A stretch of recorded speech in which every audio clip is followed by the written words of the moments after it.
Ha iniciado la cuenta regresiva. El equipo está listo.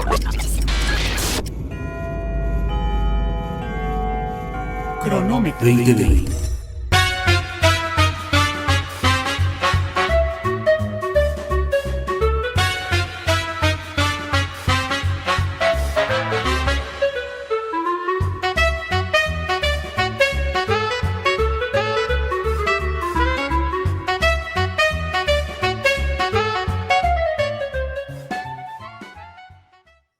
Amigos, amigas, ¿qué tal? ¿Cómo les va? Muy buenas tardes. Los saluda David Mendoza. Estamos transmitiendo desde la Ciudad de México a través de todas las plataformas de 724.mx y por todas lo que son las redes sociales, Facebook, YouTube y Twitter, @724.mx. Qué gusto que nos estén acompañando. Bienvenidos a este Cronómetro 2020, un espacio donde discutimos, donde analizamos, donde a veces entramos en controversia, pero sobre todo le damos a usted un lugar, un espacio para que usted pueda comparar diversos puntos de vista y después orientar su propia opinión pública. Nos da mucho gusto saludar a todos nuestros amigos de UCL, Unión Continental Latinoamericana, que nos están haciendo el favor de escucharnos y de vernos desde ya, desde Montevideo, pasando por Buenos Aires, cruzando obviamente lo que es Centroamérica y llegando hasta Washington, gracias a todas las plataformas de 724.mx. El día de hoy nos acompaña Iván Moreno. Hola Iván, ¿qué tal? ¿Cómo te va?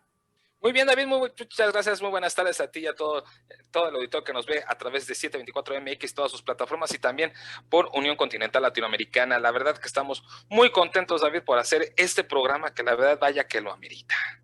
Así es un programa, una serie de programas, como ya se habrán dado cuenta nuestros amigos, en donde, bueno, pues estamos haciendo un recuento de los elementos más importantes que sucedieron durante este 2020. Y bueno, pues ya estamos viendo que pronto está llegando ya ese 2021, aunque el cronómetro sigue siendo 2020, ¿eh? Eso desde luego. Eso nunca va a cambiar. Pero el 2021 está ya aquí con nosotros y bueno, pues no hay manera de que podamos evitarlo. Oigan, y también nos acompaña Erika Argueta. ¿Qué tal, Erika? ¿Cómo estás? Qué bueno que sigas el mundo navideño igual que yo. Obviamente hay que traer esta alegría, hay que tratar de darle una buena cara a pesar de que este 2020 no ha sido tan amable con nosotros. Así es, David, hay que ponerle color a este cierre de año y la verdad es que pues ponernos un poco festivos también alimenta el espíritu, es necesario tras malas y malas noticias que hemos tenido a lo largo del año. Entonces, pues bueno, un gusto estar aquí con ustedes y con todos quienes nos acompañan en esta transmisión.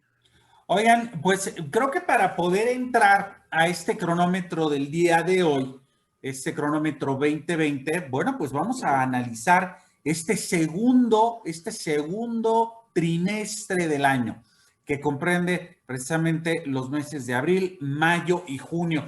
Y fíjense que yo quisiera abrir con una serie de notas, pero una en específico, que yo creo que fue una de las de mayor impacto que se tuvo, sobre todo en nuestro país, y que tiene que ver precisamente con la pérdida del empleo. Vaya, recordemos que, bueno, pues ya avanzados en esta primera etapa de cuando llega este virus SARS-CoV-2 llamado coronavirus número 19, bueno, pues lo que empezó a suceder en nuestro país es que entre marzo y abril empezaron a perderse alrededor de 11,243 empleos por día en México. Y esto, bueno, pues tuvo una consecuencia muy importante. ¿Por qué?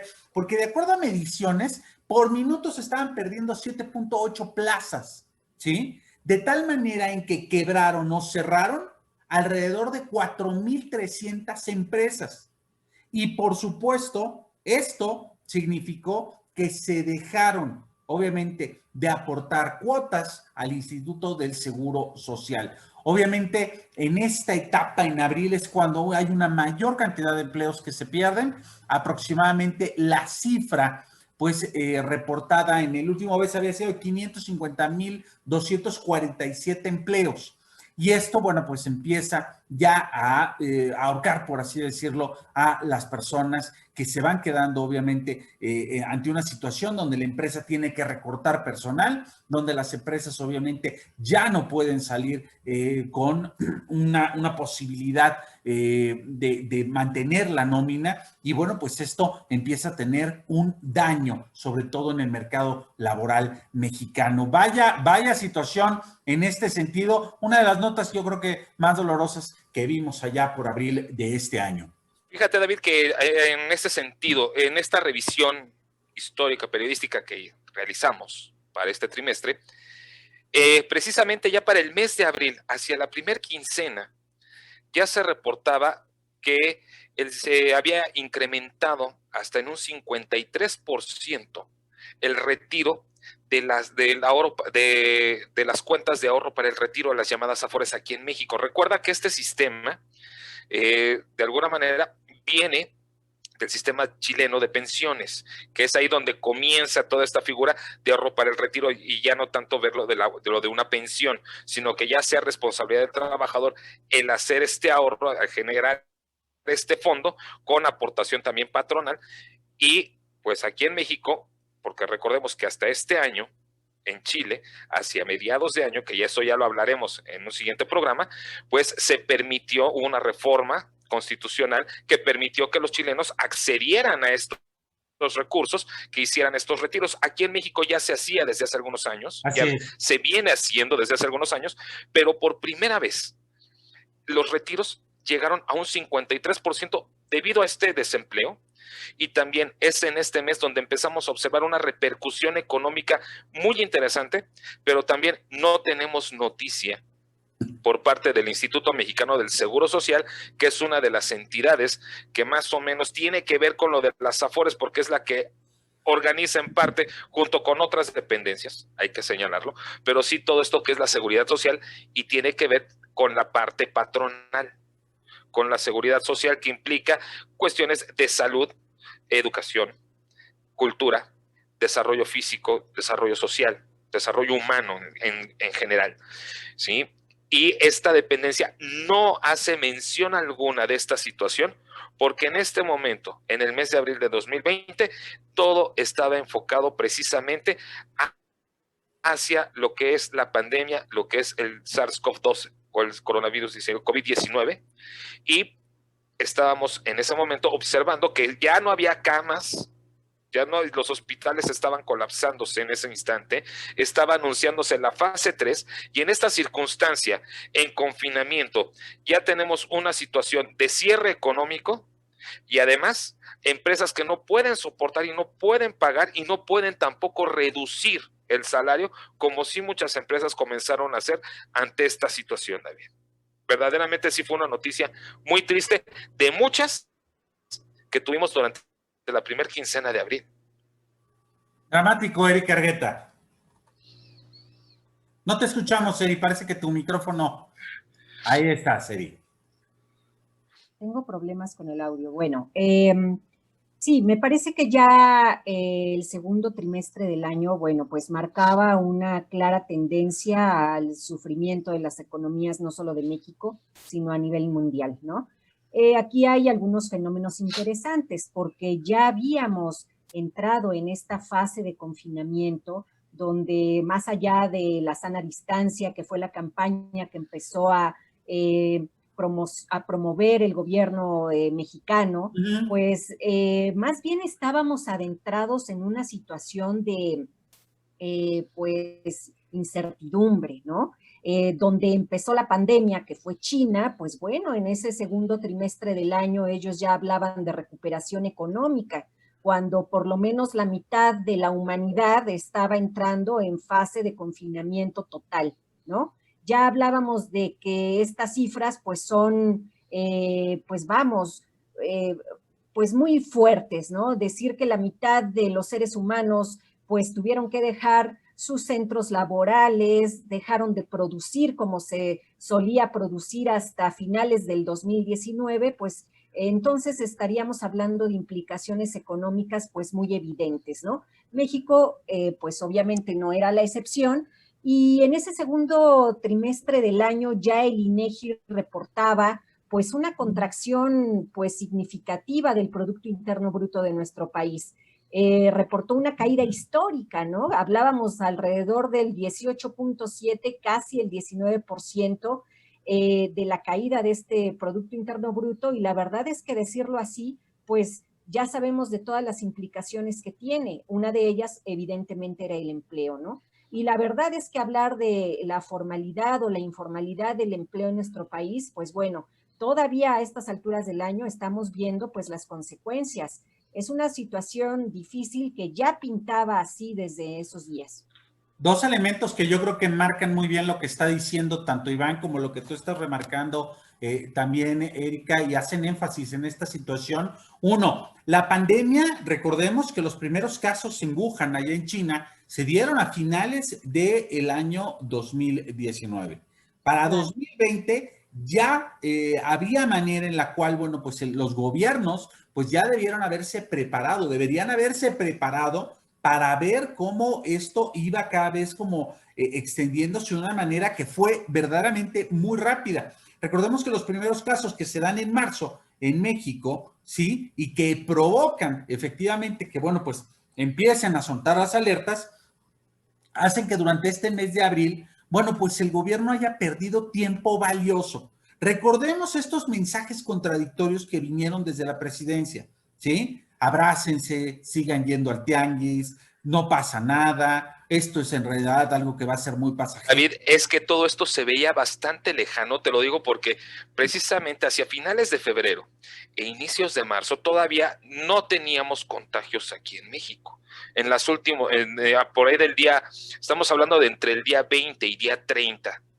¿Sí? De marzo. Desde entre el día 20 y 28 de febrero no teníamos ningún contagio todavía, y apenas en esos días España estaba teniendo alrededor de menos de 10,000 casos, pero era una situación muy peculiar porque en un día tenían 600 casos y al siguiente día ya rebasaban cerca de los 2,000.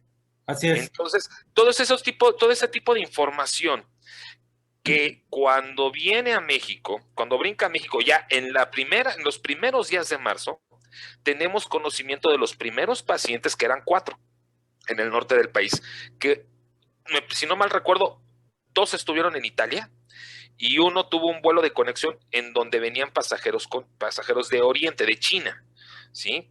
En Estados Unidos, si no mal recuerdo. Pero más o menos así se empezó a dar esta conexión. Y de tener 4 pacientes empieza el crecimiento exponencial y se veía bastante lejano, y es que la verdad, David, se veía bastante lejano y no se alcanzaba a entender este crecimiento exponencial y la alta virulencia del COVID-19. No se tenía todavía esa conciencia, pero cuando llegamos a abril, y cuando, bien dice Erika, la mitad de la humanidad deja de producir, ¿qué es lo que se necesita para producir hoy en día? Energía. Recordemos que en esos días de abril, en la primera quincena, viene la bronca petrolera, la caída de la demanda mundial del 20% del petróleo, hasta 66% la caída del precio del crudo. La OPEP y todos los países miembros, o sea, los árabes hicieron a un lado su guerra comercial y económica del precio de los energéticos con Rusia, llegan a un acuerdo y México condiciona su acuerdo de producción petrolera y tiene que entrarle a Estados Unidos al quite. Eso agrava la situación económica todavía aún más, pensando tal vez, quiero creer, que el gobierno mexicano estaba pensando de ahí podemos tener esos recursos que nos hacen falta para hacer frente a esta situación, lo cual no pudo ser porque también en esa primer quincena, en México, el Banco de México anunciaba un 6% promedio de caída de la economía a lo largo del año, ya lo estaba pronosticando, y el Fondo Monetario Internacional es la primera vez que hace la alerta de una recesión económica a causa de la pandemia. A nivel mundial. Así es. El significado que trajo sobre todo la caída del precio del petróleo. Te recordemos que también esto en abril, mayo, junio, lo que provocó fue que también los precios de las gasolinas bajaran. Y aún recuerdo muy bien, me queda muy claro. Uy, qué belleza, ¿te acuerdas? Oigan, ya ven, les dijimos que íbamos a bajar el precio de la gasolina y ahí está. Bueno, cuando este factor tenía que ver más bien a nivel internacional, se paró toda la maquinaria industrial en este país, en el mundo, en Estados Unidos, en China se detuvo, ¿sí? Estuvieron trabajando solamente lo suficiente e inclusive, recordemos por ahí también que se da este punto donde precisamente la extracción de crudo mexicano, prácticamente teníamos que pagarla para que se llevaran el petróleo, porque obviamente estuvo cotizando por debajo de los 0 pesos. Eric Argueta. Nuevamente tu micro, Eric, porque se nos fue. Ahí está. La verdad es que aquí pues valdría la pena pues revisar un poquito más esos datos económicos, porque pues bueno, mientras México estaba sufriendo esta caída abrupta, ¿no? Además de histórica, pues fuerte, digamos, repentina de esa forma en pocos días, pues bueno, China evidentemente ya había tomado un carril de salida para esta problemática, ¿no? Entonces, en ese mismo trimestre, China estaba hablando de una recuperación del Producto Interno Bruto de alrededor del 11.5%.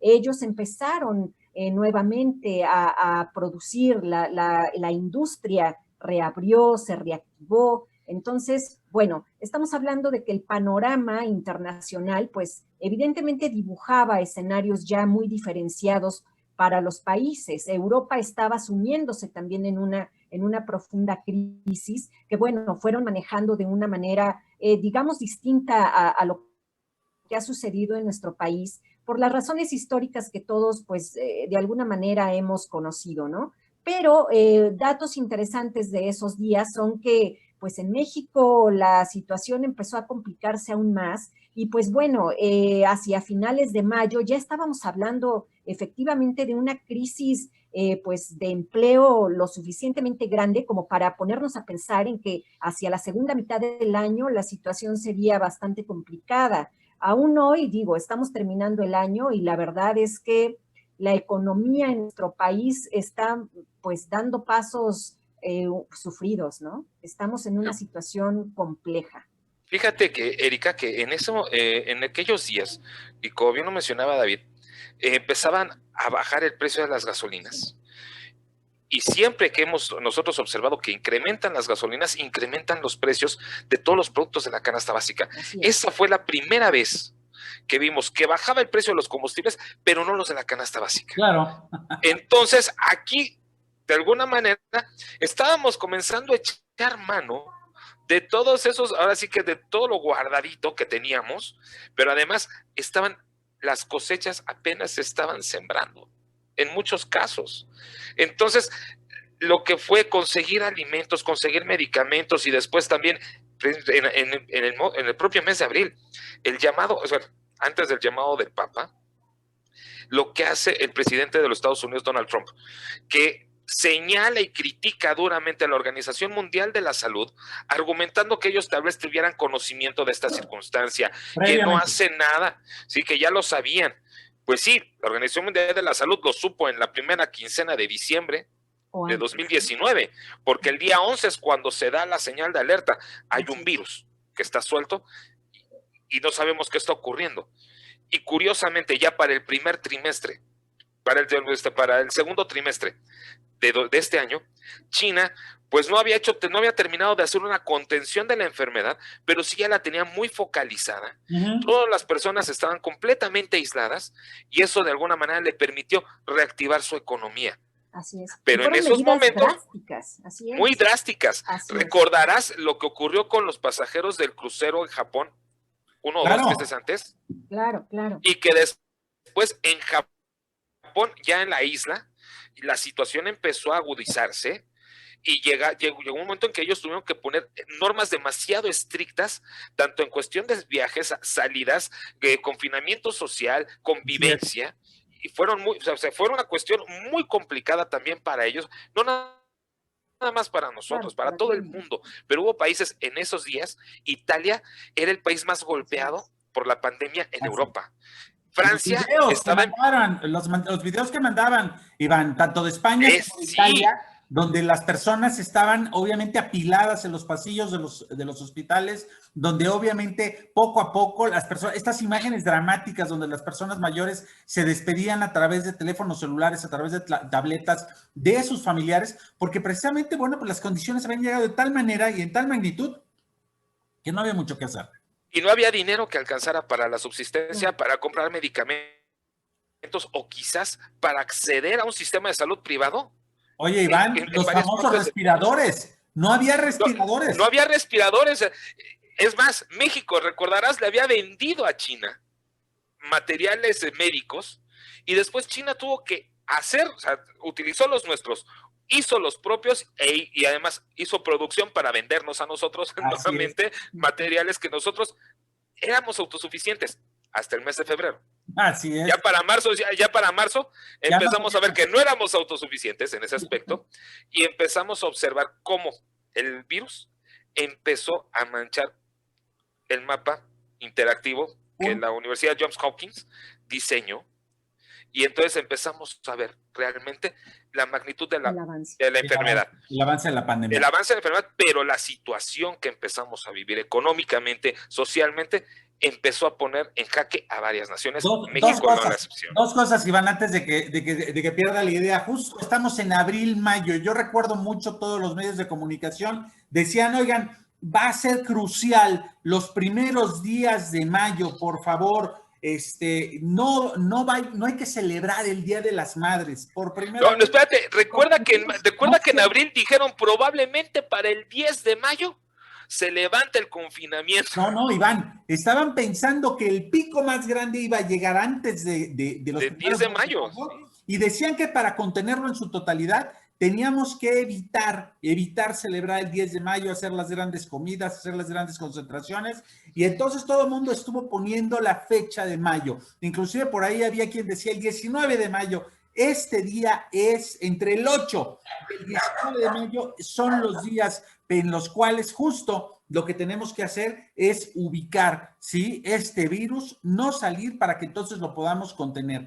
Y después de eso salió de foco la palabra, después de eso perdimos el centro en cuanto al alcanzar el pico de la epidemia porque se convirtió en aplanar, se convirtió en domar la curva y aplanar la curva. Y aplanar la curva, y no veíamos que se aplanara nada ni que se domara nada. Pero lo más interesante, por ejemplo, en el caso de México, y esto déjenme dejarlo en el tintero antes de que nos vayamos al primer corte, es que justo en este momento el presidente Andrés Manuel López Obrador llegaba prácticamente con la misma aprobación con la cual, bueno, pues había iniciado. Fíjense, una aprobación promedio del 48.8%, 4 puntos menos que en marzo que tenía esta aprobación el presidente. Y bueno, pues por supuesto, esto hacía que en medio de esta tragedia, en medio de toda esta situación, pues prácticamente el presidente saliera bien librado. Sobre todo, ¿por qué?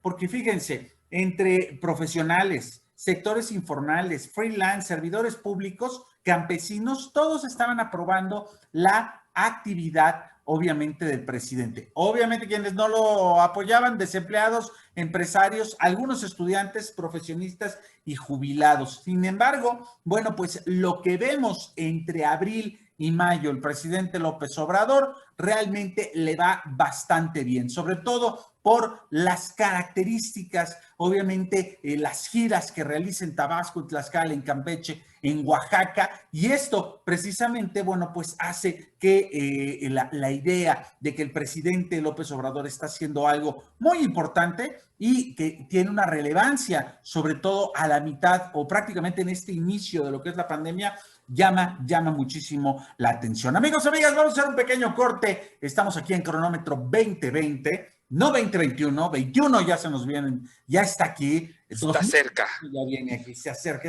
estamos ya en eso prácticamente. El día de hoy me acompaña Iván Moreno y Eric Argueta y estamos hablando del segundo trimestre del 2020. Regresamos.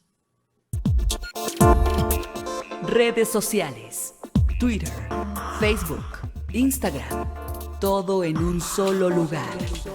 724 Noticias, con José Luis Arévalo. Noticias con sentido humano.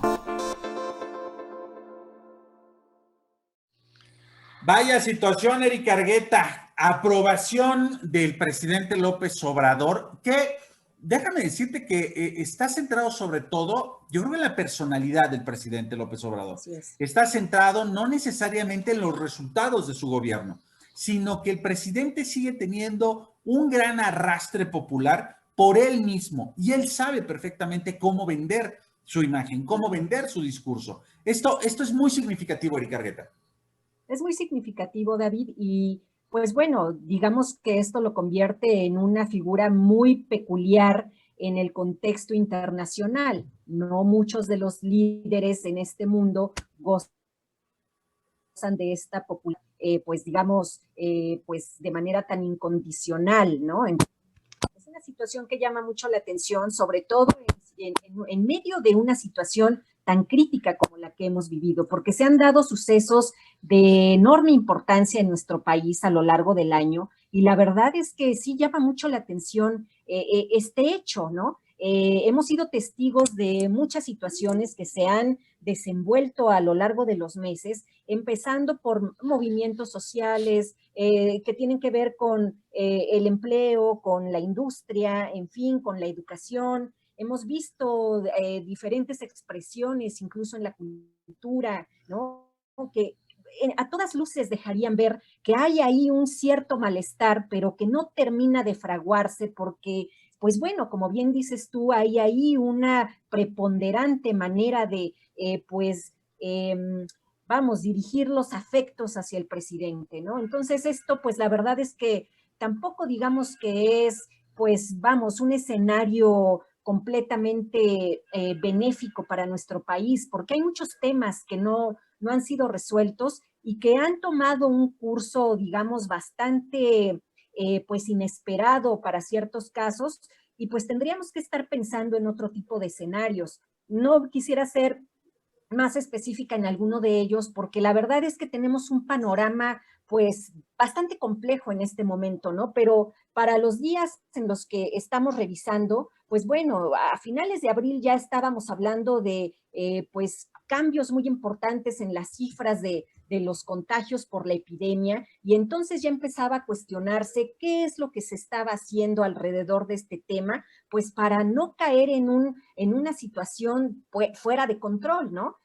Todavía, digamos, esos cuestionamientos están vigentes, pero en ese momento estaban planteándose. Si echamos una mirada a lo que pasaba en otros países, insistiría en el caso de China, puesto que fue ahí donde empezó pues el origen de esta problemática, y pues bueno, en aquellos días el gobierno chino ya había tomado manos en el asunto, ¿no? Ellos estaban pensando en cómo pues apoyar a la industria, a otros sectores para no provocar una cifra mayor en el número de desempleos, por ejemplo, ¿no? Entonces, pues bueno, esa preocupación se permeó las políticas del país, y ellos lograron ahora sí que llegar a la mitad del año despegando nuevamente en su actividad. Entonces, contrario a lo que pasa en nuestro país en aquellos días, la verdad es que es darse en cuenta, porque eso fue marcando un rumbo diferente de las cosas. A esas alturas del año ellos ya estaban llegando a una investigación de fase 2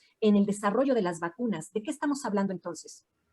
Así es, Erika. Una situación, yo creo que en la cual, bueno, pues tendríamos que hacer reflexión y que precisamente, bueno, pues tenemos que proyectar de qué forma esta situación no solamente empezó a permear a nuestro país, sino que forma también empezó a permear a los diferentes componentes, ¿no? Estructurales que hay a nivel internacional. Iván Moreno. Otra vez, Iván Moreno, tu micrófono. No, bueno. Hoy no queremos hablar, ¿eh? No, perdón, es que aquí hay una situación, David. Yo pondría énfasis también, no nada más en el cómo estaba, vaya, lo que sabíamos, pero el cómo. Recuerden que en esos días, en este trimestre que estamos analizando, surge la palabra infodemia. Claro. Todo estaba manipulado, empieza con más fuerza esta situación de están desarrollando las vacunas para inocularnos un chip de control. Y tú sabes, espérame tantito, ¿no? O sea, ¿cómo que van a controlar a mí? si con dificultades, mi mamá lo hizo, ¿no?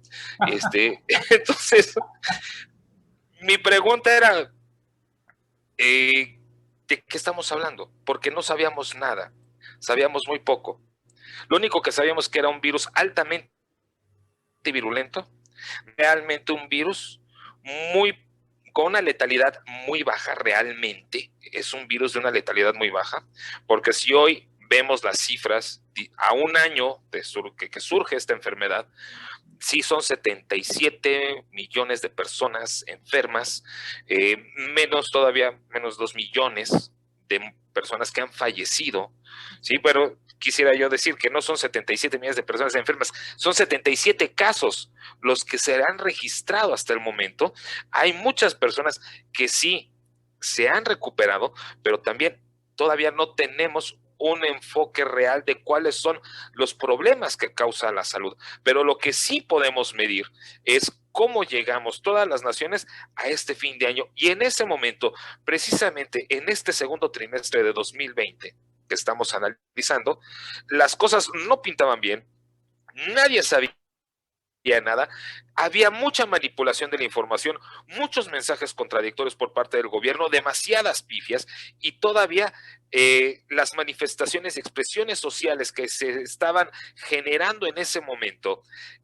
Podríamos observar feministas, maestros, los grupos de apoyo. Algunos de estos grupos de apoyo, principalmente los maestros, empezaban a tomar casetas, empezaban a tomar vías férreas, recuerda la construcción de Dos Bocas y del Tren Maya, estaba en auge la discusión. No, también la inseguridad, Iván, la inseguridad, acuérdate. Ahí, precisamente, ahí voy. 5 estados de la República, en plena pandemia de COVID, Guanajuato, Jalisco, Michoacán, Chihuahua y Guerrero repuntaron en una ola de asesinatos como no se había visto anteriormente. Y estos son los estados, David, estos son parte de los estados que tú mencionas, David, que a partir del mes de abril empieza la desobediencia civil de parte de los gobernadores por esta circunstancia, porque también empezaban a no recibir recursos para programas, sino que todo estaba etiquetado y todo se estaba yendo a salud, con cierta lógica por la emergencia. Sin embargo, tú señalas bien, la inseguridad, el repunte de asesinatos, de secuestros, el narcomenudeo, la lucha de poder entre estos grupos del crimen organizado. ¿Qué es lo que detona? Precisamente lo que va a venir a ser a partir del mes de septiembre de 2020, que ya hablaremos de ello, en la Alianza Federalista, y este rompimiento de la Conferencia Nacional de Gobernadores, esta Asociación de Gobernadores en México, que de alguna manera ahí se podían ventilar muchas cosas y tener acceso directo al presidente para poder hablar con él. Es ahí donde empiezan las rupturas políticas que llevarán precisamente hacia el segundo semestre del año a una situación más crítica y que no agravarán las cosas. Ya las cosas estaban graves, hay que señalarlo. La cosa es cómo iban caminando, David. Y la verdad es que siguen caminando, y yo la verdad lo sigo viendo, llevan muletas todavía algunas, otras van que vuelan. Así es. Fíjate, Erika, fíjate, Iván, que antes de que se nos vaya a acabar el tiempo, yo no quiero dejar pasar de esta situación donde en México lo decimos de pronto como un dicho popular, nos llueve sobre mojado. Y fíjense, para el 24 de junio, en México tuvimos un sismo magnitud 7.5 que sacudió a la Ciudad de México, a la ciudad en Oaxaca, ¿sí? Y esto, bueno, pues provocó que en medio de la pandemia, bueno, pues esta situación, bueno, pues fuera verdaderamente, bueno, pues irónica, vamos a decirlo así. Sobre todo... No me río, no me burlo. No me burlo, pero es que sí, ese sismo, David, yo no le tengo miedo a los sismos, pero por primera vez, en esa ocasión, yo estaba bañándome cuando empieza el sismo, estaba terminando de bañarme. A las 10:29 horas, ¿te levantaste? Sí, entonces, no, empecé temprano, pero tuve que hacer cosas y dije, bueno, ya es hora de asearme, y de repente empieza a temblar y los muros del baño se hacen así. Y digo, bueno, estoy en un como cajón, los muros aquí, pero como que si se viene esto encima, me van a encontrar desnudo. Entonces aproveché así que estaba moviendo y dije, tú allá, con permiso, vámonos, y al patio. Así pero es. Sí, pero los memes de esa ocasión, David, ¿cómo recuerdo esos memes? está un edificio, empieza a temblar y toda la gente va para afuera y de repente se queda el edificio, deja de temblar, deja de moverse y alguien hace ¡achú! Nada más escucha el sonido y todos van para adentro otra vez al edificio. Exactamente. O sea, esa ironía, David, esa ironía, no me burlo, me acuerdo de eso, pero cada quien lo creo que no, en esta ocasión vivimos el sismo de una manera completamente diferente, porque ya no sabías si estar afuera de tu casa en seguridad o estar adentro de tu casa en ¿Por seguridad sanitaria. Así es. Erika Argueta. Bueno, y creo que es una cosa además que, bueno, tampoco tendríamos por qué dejar por ahí fuera de las notas, es todo este cuestionamiento que se hizo al programa de educación a distancia, ¿no? El famosísimo sí. Aprende en Casa 1, Claro. que fue, digamos, la prueba de fuego para nuestro sistema educativo nacional, tan golpeado durante tantos años, tan criticado, ¿no? Y la verdad es que, pues bueno, la prueba sigue en pie, está ahí, es un tema que pues no nos dejará hasta que esté, pues ahora sí que más que probado que está funcionando, ¿no? Actualmente. Te volviste a ir, Erika, con tu audio. Hoy tu audio no quiere tratarte bien, Erika Argueta. No te escuchamos. A ver, ¿ahí me escuchan? Ahí ya te escuchamos. ¿Ahí me escuchan? Es que ya no puedo ni moverme. Ok, es esta tensión. Son los nervios cuando uno habla del Aprende en Casa 2. Así es, pero creo que es una prueba bastante interesante. Creo que hemos tenido que caminar pasos agigantados en este sentido. Me refiero a la educación en México. Había que apostarle un poco más a la educación y darle un voto de confianza, ¿no? A los cambios obligados que hemos tenido que vivir y que definitivamente nos han puesto a prueba. Y aquí, pues ojalá el beneficio sea para todos aquellos estudiantes que están ahora inmersos en esta educación virtual y a distancia, en línea o como sea la modalidad, pero que haya un beneficio es lo que se espera tras toda esta situación que estamos viviendo. Así es, Erika Argueta. Iván Moreno. Pues David, nada más mencionar que este segundo trimestre del año, principalmente lo que estaríamos hablando y analizando es que ahí es donde comienza precisamente a notarse las afectaciones económicas ocasionadas por parte de la pandemia, que genera también el confinamiento, y es ahí donde empieza, digamos que es donde podemos observar el comienzo ya de la afectación de la pandemia. Recordemos, nuestra economía ya venía en declive de una manera paulatina, esto lo acelera, pero principalmente ahí es donde empieza la tensión económica y también la tensión entre los poderes, entre los distintos niveles de poder en México, ¿sí? El local, el estatal y el federal. Es ahí donde comienzan las pugnas y también donde podemos observar claramente cómo empieza una polarización social. Es ahí donde yo podría comenzar a ubicarla con mayor claridad, pero también con mayor acceso a información, pero más desinformada a la sociedad por estos fenómenos de información falsa que estuvieron circulando y que hasta la fecha circulan entre medios de comunicación. Que siguen circulando, Iván, que siguen circulando, Erika, y que justo, ¿no? En este momento también recuerdo esas grandes campañas que se empezaron a hacer en términos de revisa realmente la cantidad de información, ubica, respalda tu información. Entonces, bueno, pues el esfuerzo que estamos haciendo en este cronómetro 2020 el día de hoy es justo, pues hacer obviamente una remembranza, obviamente plantearles los puntos que consideramos más importantes durante este esquema. Se darán cuenta todo nuestro auditorio que precisamente lo que estamos haciendo es que tomamos algunos puntos, sobre todo ligados al coronavirus. No podemos alejarnos de la pandemia y esto, bueno, pues hace que nos vayamos acotando necesariamente en estos momentos que fueron tan graves para todos nosotros. Amigos, amigas, este cronómetro del día de hoy se está ya terminando, así es que bueno, pues les agradecemos muchísimo, Iván Moreno, muchas gracias, Erika Argueta, muchas gracias. Nos vemos el día de mañana. Recuerden, quédense todas las plataformas de 724.mx. Se despide de ustedes David Mendoza. Gracias, que tengan Cronómetro 2020.